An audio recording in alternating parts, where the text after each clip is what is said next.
Nous vous proposons toute cette semaine une série de reportages dédiés à l'opération Radio de quartier qui se déroule toute cette semaine aussi à Valence. Radio Méga est une radio associative qui existe depuis 36 ans dans la ville. Elle pose ces jours-ci ses valises au cœur du quartier de Font-Barlette, un quartier dit sensible, et elle veut faire dialoguer habitants et acteurs de la cité pour montrer un autre visage de Font-Barlette. Une série de reportages signée par Vanessa Fize et Nicolas Ferraud.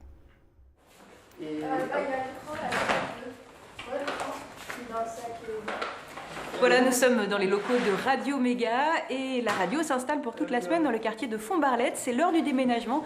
Vous allez le voir, on ne part pas très loin. Le matériel est prêt, il ne reste plus qu'à charger. Ça tient peu de place, mais il y a là tout ce qu'il faut pour faire de la radio. Allez, on y va. Allez, zou, c'est parti. Radio Méga Font-Barlette, ce ne sont que 5 minutes de route, mais ces minutes ont un sens pour l'équipe. On pourrait prendre un petit enregistreur et aller faire des interviews. On le fait toute l'année. Là, c'est pas la même démarche. On arrive le matin, le lundi, on partage un café avec l'équipe qui nous reçoit, de la Maison pour tous, là en l'occurrence de Font-Barlette. Et puis on reste avec les personnes toute la semaine. On croise les habitants toute la semaine. Font-Barlette, c'est un quartier de Valence dit populaire, dit sensible aussi. Ce sont 10 000 habitants, une cité nouvelle et très moderne dans les années 70. Aujourd'hui, le taux de chômage est élevé, le niveau de vie relativement bas. Il y a parfois des faits divers. Ça, c'est pour l'image usuelle, celle que veut dépasser Radio Méga. C'est sa 6e immersion en quartier depuis 2 ans. L'équipe est en place en un clin d'œil. Bonjour, bienvenue dans Échange et Regard spécial immersion radiophonique.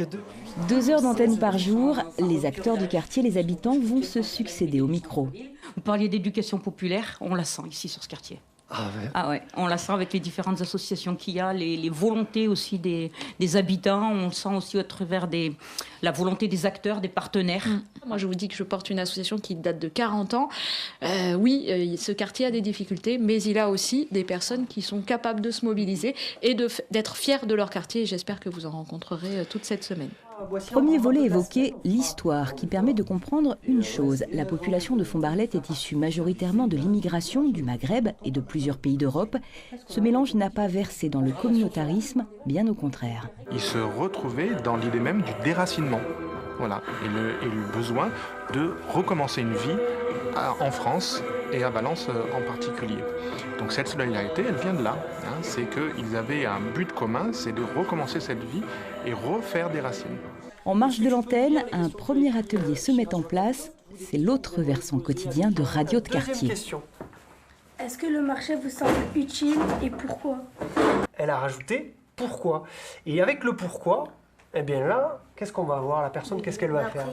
Il va justifier. Demain, retour à Font-Barlette avec Radio Méga. Nous retrouverons ces jeunes qui sont derrière moi pour aller faire les reporters sur le marché. Car cette immersion dans la radio et dans le quartier de Font-Barlette, c'est aussi se mettre à la place des gens qui font la radio.